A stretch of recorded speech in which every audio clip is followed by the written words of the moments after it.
So here's a dirty little secret no one wants to admit. You're not stuck in life, you're just stuck in a cage you decorated yourself. Yes, you.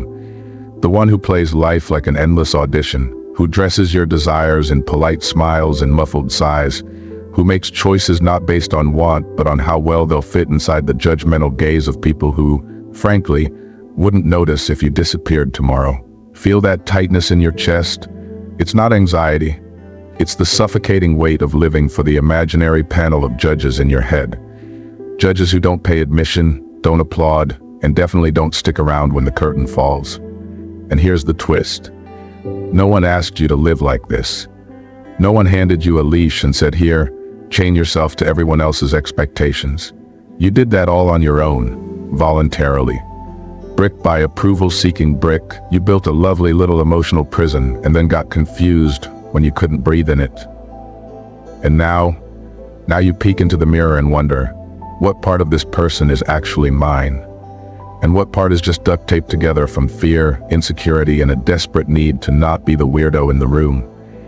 They told you control was power, that if you could micromanage every outcome, script every sentence, and anticipate every rejection, you'd win the game. But here's a reality check from Montaigne's dusty old tower. That game is rigged, the prize is fake, and the rules change every time you start to get good at it. Control isn't real, it's an illusion, like flat abs in a fast food ad. It's a clever little distraction designed to keep you too busy to notice you've never actually lived. You're not thriving, you're just eternally prepping. Hoarding strategies, overthinking social cues, rehearsing conversations you'll never have with people who don't even remember your name. And the more you try to control, the more life laughs. Because guess what? Life doesn't take requests. The tighter you grip, the harder it slips. And that bottomless pit you feel even when everything looks good on paper, that's the voice inside whispering, "This isn't it. This isn't me." You've been too busy performing to notice the audience left years ago. And if you think you're alone in this circus act, think again. Montaigne saw this centuries ago. While the rest of us were still figuring out how not to drown in our own expectations, he was in his tower, quietly rolling his eyes at all of us. He knew the truth. Freedom isn't found in managing chaos. It's found in letting it burn without you jumping in to save it. The control you crave is the exact thing suffocating you. The people you're trying to impress, they're too busy refreshing their feeds to notice you're dying inside. And the more you chase their approval, the further you drift from the only thing that actually matters, your own damn self. You think detachment means not caring. Montaigne's would politely laugh in your face. Detachment doesn't mean numbness. It means no longer panicking when life does its usual tornado act. It's walking away from the need to impress, to win, to fit in, and finally giving yourself permission to be wildly, inconveniently, beautifully you. But I get it. Letting go sounds terrifying, because if you drop all the expectations, all the roles, all the identity props you've collected, what's left? And here comes the most brutal and most liberating truth. You're scared to let go because you suspect that without the performance, there's nothing there, just a hollow echo where a self should be. And that's where Montaigne leans in and whispers exactly. But now you have a choice: build something real or keep polishing your cage. See, when you finally stop being who you're not, you get your first clear glimpse of who you actually are. And that, right there, is where freedom lives. Not in your career, not in your curated relationships, not even in your carefully filtered thoughts, but in that raw, terrifying moment when you stop pretending and start existing. But let's be real. Most people won't make that leap. They'll hear all this, nod solemnly, then go back to adjusting their masks. Because safety, even soul-crushing safety, feels easier than risking a full-blown identity meltdown. But you're still here, still reading, which means some part of you is ready to stop dragging your soul behind you like a dead limb. Some part of you is sick of asking for permission to be alive. And here's where things get spicy. If you stop needing people to like you, you suddenly realize how many of them never liked you to begin with.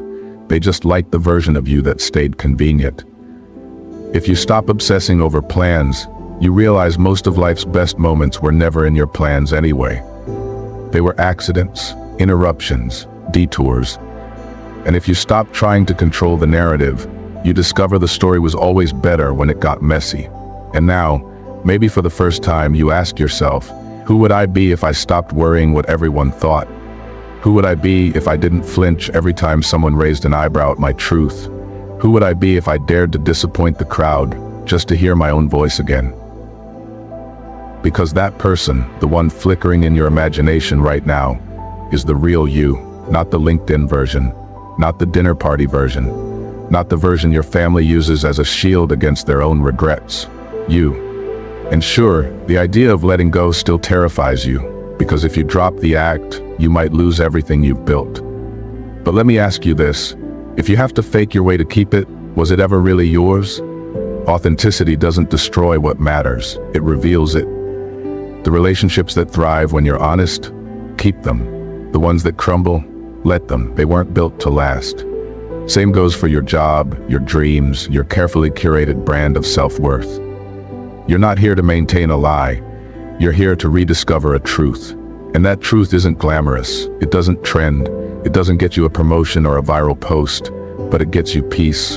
And peace, my friend, is the rarest damn luxury in the modern world. People keep chasing this idea of success like it's a vending machine for happiness. Insert your degrees, your job title, your curated partner, press the right buttons and boom, lifelong contentment. Except, what comes out is usually a suspiciously warm can of regret. And here's the gut punch. Most of the goals you've spent your life chasing were never actually yours. They were handed to you, slipped into your subconscious like unwanted updates. Study the right thing. Climb the ladder someone else built. Smile at the top and pretend the view isn't giving you vertigo. So now that you're up there, high above your instincts, detached from your essence, what do you see? A dream fulfilled, or just the reflection of a checklist someone else shoved into your childhood? We're obsessed with success like it's a cure-all, as if the right bank balance, job title, or social circle will finally sedate the buzzing restlessness inside us. But have you ever stopped to define it? Not the Pinterest version. Your version. Does it involve joy, freedom, peace, or just approval dressed in designer guilt? Because maybe, just maybe, you've already achieved everything you were supposed to, and you still feel like something's missing. That's not failure. That's your real self, quietly tapping on the glass and whispering, "This isn't it." Montaigne, from his solitary tower, saw through this mess long before hashtags and hustle culture. He realized success isn't external, it's not applause or accumulation. It's alignment. And alignment doesn't trend, it's waking up and realizing you no longer have to pretend. It's stripping off the identity layers until you find the one that fits without pinching. It's building a life that feels good on the inside, even if it looks boring to everyone else. But here's the catch. If you've spent years performing, you won't even notice how much energy goes into the act. You're used to the weight. You think the anxiety, the burnout, the gnawing emptiness are just part of being an adult. Spoiler, they're the cost of faking it for too long. And your mind? It's done playing along. Eventually, it rebels. It breaks the facade. That's why even when you're surrounded by everything you wanted, something inside still mutters, liar. So let's get painfully honest. As long as you keep hiding behind your carefully crafted persona, peace will remain a stranger. Stress, anxiety, and existential dread will always find you. Because they're not bugs in your life script, they're features of a plotline you didn't write. And here's the tragic comedy. Most people would rather stick with the familiar misery than face the unknown freedom. They prefer a life that's safe but sterile, predictable but soul-numbing. They'll trade authenticity for approval, and then wonder why they can't sleep at night. But routine, oh sweet, comforting routine, is the most elegant anesthetic of them all. It keeps you just busy enough not to notice you're fading, not dying dramatically, just slowly dimming. And the price? It's everything. Your will, your spark, your freedom. Real freedom isn't doing whatever the hell you want. It's having the guts to be who you really are, even when it disappoints the people who benefit from your silence.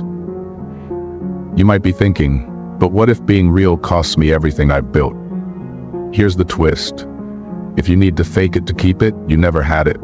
The relationships that only survive your performance, they're just elegant negotiations.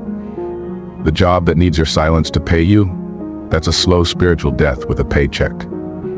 The image that collapses under honesty, it was never a reflection, it was a costume. Authenticity won't destroy your life. It'll just burn away the parts that weren't really yours. And what's left after the fire? Space. Space to build something real, something solid, something you. And yes, you'll lose things. But here's the other twist. Most of what you'll lose was never nourishing you anyway. It was just filling space, keeping you distracted from your own hollowness. So let's circle back to Montaigne's. The man locked himself away, not because he hated people, but because he wanted to hear himself think. And what he found in all that silence is that detachment doesn't mean abandoning life. It means finally showing up to it without a mask. He understood something we keep forgetting. When you cling to anything out of fear, relationships, titles, approval, it ends up owning you. And most people live in permanent hostage negotiations with their own attachments, terrified of losing what they never truly chose. Want the most radical move you can make today? Let go of the version of you that isn't yours, of the stories that no longer fit, of the performance that's costing you your peace. Because that's when life begins. Not when you win the game, not when you finally get picked, but when you drop the need to be picked at all. And this is the messy beauty of the human condition. The moment you stop clinging to the things you think define you, you get to meet the person who actually does. And what now? Will you keep sleepwalking through life, medicated by approval and numbed by routine? Or will you crack open the shell and face the terrifying, beautiful possibility of being real? Because underneath the fear, the image, the noise, there's someone waiting. Not perfect, not polished, but present. This is the path Montaigne's walked in his tower, and it's the same one now standing wide open in front of you. No map, no guarantees, just truth. Will you take it? Or will you stay in your golden cage, admired, applauded, and quietly dying? Because if you really want freedom, if you want peace, if you want you, you've got to let go of everything that's not you. And here's one last twist for the road. Even your story isn't set in stone. It never was. We all love stories. We binge them, retell them, frame our lives by them. But the most powerful stories are the ones we tell ourselves. And you've probably been reciting one written by someone else. A story of limitation, of roles, of who you're supposed to be. But what if you rewrote it? What if you told a story where you weren't the supporting character in someone else's drama, but the writer, the narrator, the main event? Every sentence you speak, every belief you carry, every moment you narrate silently in your head is shaping your identity. And guess what? If you change the story, you change the game. You are not a bystander in a plot you didn't ask for. You're the damn author, and the pen never left your hand. You can rewrite the past, not in fact, but in meaning. You can twist failures into growth, regret into insight, and shame into fuel. That's the real alchemy of self-awareness. And contradiction? Bring it. Your story isn't meant to be neat. You're not a brand. You're a hurricane of paradoxes. And that's where the beauty lives, not in clean answers, but in living questions. Every day is a page, every silence a comma, and you, my friend, are still writing. So here's your final challenge. What if the point of life wasn't to know exactly what story you're in? What if the freedom is in the not knowing? What if the magic is in not needing a genre, comedy, tragedy, epic, but in showing up, pen in hand, and letting it unfold?